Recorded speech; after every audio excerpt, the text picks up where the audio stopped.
Hi, my name's Megan Jackson. I'm a homeschooling mom of 3 boys. They're 12, 10, and 5.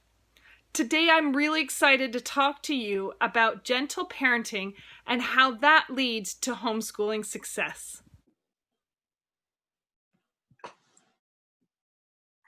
First, we're going to talk about what gentle parenting is, and then move into some specific parenting strategies that are going to help with your homeschooling. And finally, I want to help talk to you about coping strategies to emotion coach your children through those big feelings that they have. Gentle parenting can also be known as peaceful parenting, positive parenting, mindful parenting, and positive discipline. Essentially, you're working towards connection and problem solving. You want to help your child feel a sense of connection. Gentle parenting is mutually respectful and encouraging. Any strategies you use are going to be effective long-term and teach important social and life skills. You want to invite your children to discover they are capable. Gentle parenting is similar, basically, it is authoritative parenting. It is not authoritarian, so you're not acting like a dictator, and nor are you permissive. It is that happy in between. Some specific parenting strategies that are going to help you in your homeschooling are communication tools that can be used to gain cooperation, understanding, and a better connection with your child. The first strategy I'd like to share is asking, not telling. We're constantly telling our children what to do and how to do things. When that happens, they become resentful, annoyed, and defiant. By asking instead of telling, we encourage our children to think and choose what they're going to do next. Now, be careful to ask the right kinds of questions here. You want to make sure they are open-ended and invite solutions. For example, if you ask and say, "Are you ready to get in the car?" Or, "Have you got all your school books out?" You're already expecting them to say yes. That's more of a command with a question at the end. If they answer no, you're not going to like that answer, and then you've got a power struggle on your hands. What you want to do is ask more open-ended questions that really you want to put the work of the answer on the child. So for example, what's your plan for getting your schoolwork done? They are going to have to problem solve and figure that out. And of course, you'll be there to guide them. If they're doing a lot of work and there's a mess, they don't need to be told that there's a mess. Obviously, they can see that. So, oops, what do you need to clean up that spilled paint? Well, then they now can say, hey, I'm capable. I can come up with a solution and I can follow through with that.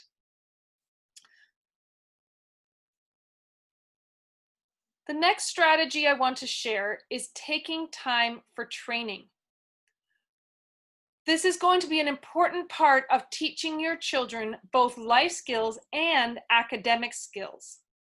We often take time to teach reading and to work slowly through math skills. Your children are also going to need training for chores. Think of it as front-end loading. With the more work you put in when your children are younger to show them, demonstrate, work through it with them before launching them out on their own, the better time you will have once they get older and become more independent. You cannot expect your children to automatically know exactly what you want them to do. This will happen, for example, if you tell them to go clean their room. They're going to need you to break that down and show them what that looks like. That also is the same for if you tell them to, say, write a paragraph. you need to take the time to work with them, to train them, to show them what is expected. Model for your child. Routines are going to become an essential part of your homeschooling. They help to create a sense of security and predictability for your children. When they know what's coming up next, they are less likely to push back because they're panicked and unsure of what's expected of them. I encourage you to create routines and rhythms with your child. That way, they have a sense of ownership and really feel like they've been part of the process, again, rather than just being told what to do all the time. So brainstorm the tasks that need to be done.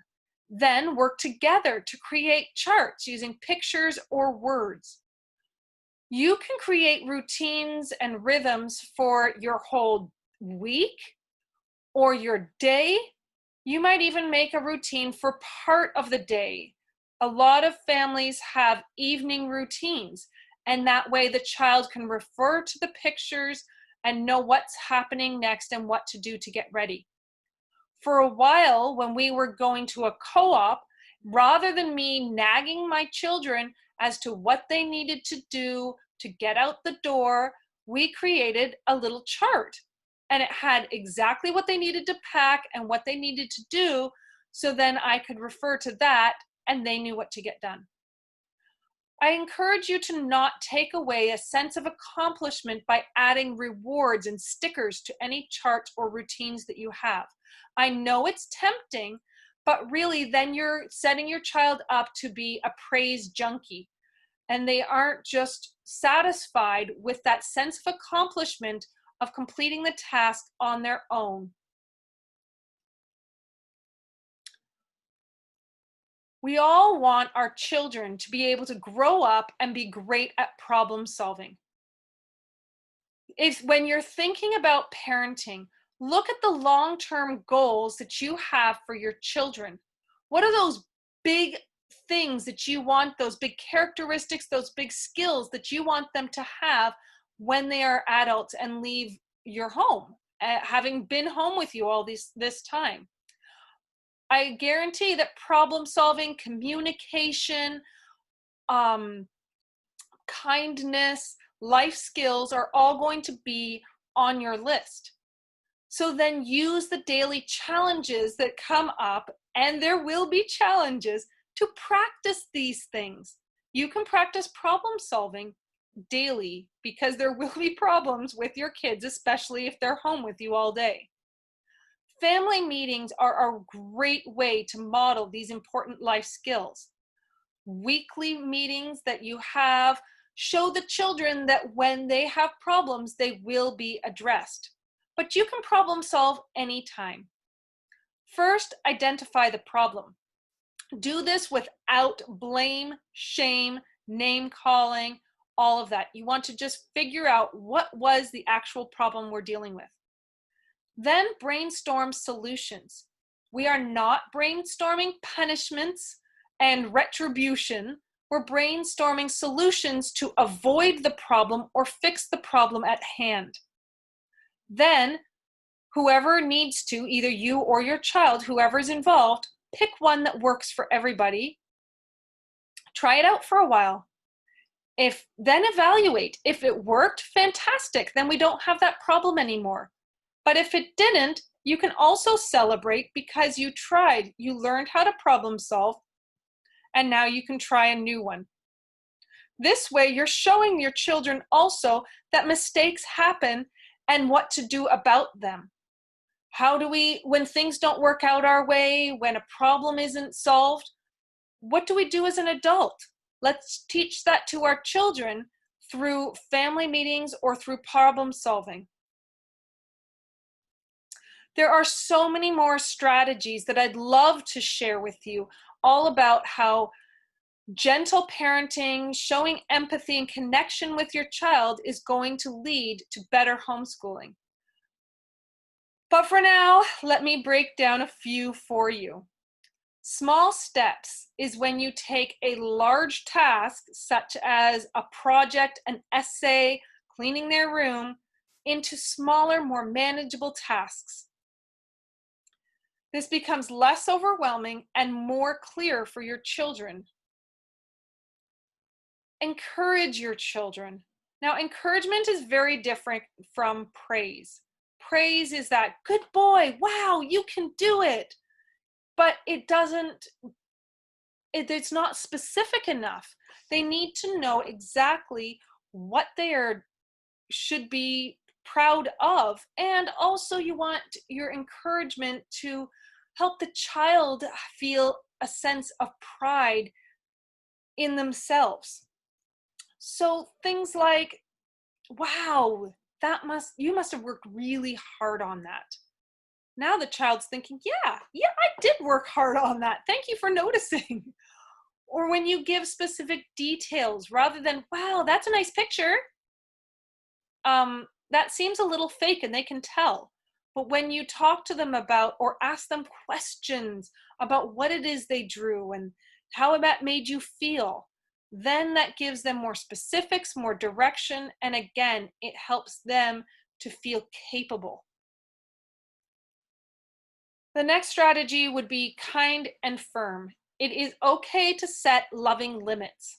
Often when families and parents want to move towards more gentle parenting and pull away from those punishments, rewards, and timeouts, they've become overwhelmed with guilt when they're pushed to set a limit. But if it's a limit that was set and everyone was clear on the expectations and involved possibly in coming up with those limits, then you are just holding firm to something that was already agreed upon. And it's okay to be kind and firm. You can say to your child, oh, sweetie, I know you want to keep playing right now, and we're going to go move on to schoolwork. You showed empathy. They understand that you care, but sorry, we still need to be doing what it is that we're going to be doing. I would love for you to be able to empower your children and share control with your child. It doesn't mean to give over control to your child, but the more choices they have, the more empowered they feel. And I'm sure there are many choices throughout the day that your child could be making rather than, again, being told what to do all the time. And you may want to start small. But with my children, we actually work on choosing our curriculum together. Of course, once I've had a chance to look over and choose ones that I feel would work best for my family. But if I ended up with, say, 2 great language curriculums and I can't decide, why not pass over some of that control to your children? Or perhaps let them pick the next unit you're going to study from. If you don't want to just let them choose wildly, let them choose from a list. It could be a list of things you planned on doing throughout the year, but now they get to choose what order it's done. In all things with parenting, you want to focus on connection over correction. Children need to know that they are loved unconditionally, and they often know that they've already done something wrong before you need to lecture them about it. Did you know creating a closer connection with your child, deepening that relationship with them, actually improves their learning? When a child is under stress, especially during the times that we've had this year, then the learning is blocked because they are in a constant state of emergency, a constant state of fight, flight, or freeze, especially with parents who struggle with managing their own emotions. Creating a closer connection with your child helps them to improve that security and feel more relaxed and more calm in that relationship. They're not worried, they're not anxious.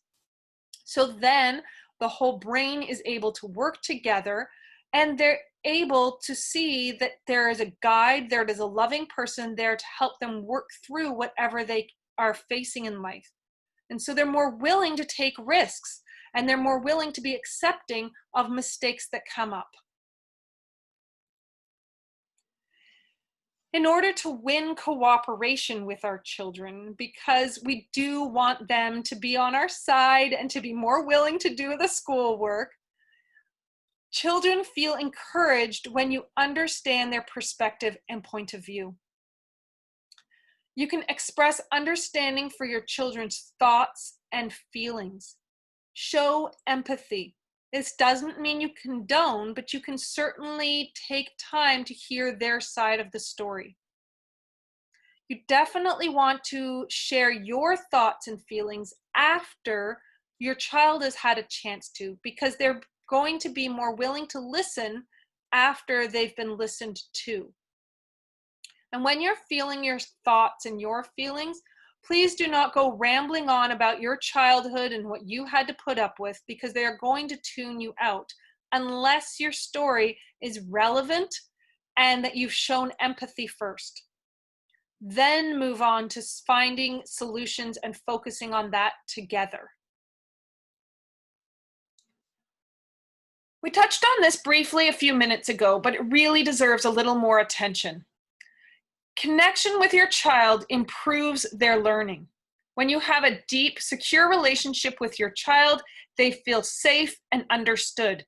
Their defense mechanisms drop, and you are likely to get more cooperation as well as a growth mindset within your child. Some ways you can work on that relationship are to take an interest in what your child is passionate about. I know you may have a lot of subjects that you feel that are required, but make sure that they have time to pursue their own interests as well. That's a great way to incorporate it into learning. You may want to go and help facilitate finding resources, activities, games, books, outings. Whenever I'm out at a store, if I find something that might relate to what my children are interested in, they're so thrilled that I thought of them and picked it up, and there's been incredible learning from that. In fact, we've had so many new opportunities come up because we took an interest in what they were into at the time. You could also encourage your child to teach you something. This is great for a parent whose child is interested in something they have no idea about, or something that they are personally not interested in at all. For example, my children are into video games and such. I don't understand it. I also often don't even value it. But when I took the time to have them teach me and show me what it is that's actually going on, I was amazed at how much learning was happening. Problem solving, building, a lot of different skills went into that. One of my boys is very, very much into tractors and computers. I am not that mechanically inclined, and it amazes me of his understanding of how things work. And he's so proud to be able to show me, especially because he's like, wow, I know more than mommy in this area. So have them show you, have them teach you, even if it's a skill that you already know. Let them take the time, because there's even more learning going in to being able to express themselves and demonstrate that, let alone the topic that they're actually telling you more about. And be sure to include special one-on-one time with your children. Now, if you have many children, it's okay to not get to every person every day. They may have their special day of the week, either on the schedule or in the back of your mind. But you also want to make sure that some of that time together is not strictly academic. Have them lead the activity. That way they know that they had that connection time with you, and it fills their cup so that later on in the day, they aren't nagging you and pestering you and distracting you, because all they want is you and your time. So when you give them your time, then that satisfies the need that they've had. And you also get to know them better. You end up having those deep conversations, ones that they might not have had if you're always on the go or distracted by all the other siblings. Remember, you can't teach children to behave better by making them feel worse. When children feel better, then they can behave better. Another great tool to help is to focus on empathy communication. I've thrown the word empathy around a lot, and so let's look at what does that actually mean and how can I practically do that with my children. You want to observe without blame or judgment. This means that when you come into a situation or when you're dealing with your children, we cut out that prejudgment, that blame, and that shame, and the name calling and the tattling. Just look with your five senses and see what's going on around you. Then consider the feelings that are alive in yourself or the others involved, whether that's one child or two or whatever the situation might be. When we focus on our feelings, then it helps us to settle with them and to look beyond the feelings into the needs that are present. Even just by naming those feelings can calm a situation down or help a child to feel heard and understood. Most negative needs are tragic expressions of unmet needs. Most negative behavior is a tragic expression of an unmet need. This need might be simple things like hunger, or it's too hot out, or I haven't, a twisted sock. But it also could be a need for connection, a need to be understood, a need for clarification. Maybe they're acting out because something else is wrong. Once you figure out what it is, you're going to have to be a detective. Then you can make a request. Either you need to make a request of yourself or of the child. So now that we've talked about the parenting tools that we can use to help our children, we really also want to focus on helping them manage their big feelings. And to be honest, a lot of the work that I do with my children surrounding feelings, I'm really also learning for myself. So parents, you can use these strategies for yourself because we want to be the calm in their storm. When they get upset or it triggers us and then we get upset and everyone's yelling and freaking out at each other, and we don't want that. When focusing on coping skills, you want to help your children to understand their feelings. There are several types of coping skills available, so you want to choose what would be most appropriate for the situation. Calming skills are those that help your children to relax and calm down. That could be things like focusing on breathing. There are many different breathing techniques out there. Meditation or yoga, holding a soft animal or stuffy, even the calming sounds of water or essential oils, whatever works for your child to help calm them down. Then they're able to move on. And that doesn't always have to be calming due to anger. It could be an overly excited child that needs to calm down as well.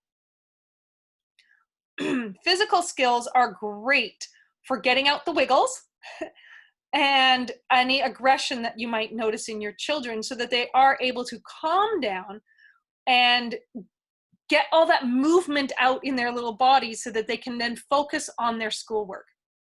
And you can include gross motor skills like jumping and climbing and swinging. That's why they need breaks throughout the day. And also you might want to have fidget toys around as well. Distraction skills are those that help take their mind off things that might be worrying them or things that are out of their control. If you're going through a stressful time as a family or a life change, perhaps they're worried about a test, you want to help have some tools or some activities on hand to take their mind off of those things. It could be a hobby, it could be a board game, it could even be talking to someone they love. Processing skills are those that take a little more work, but we want to be able to help our children to work through those big feelings that they are having. So that would include journaling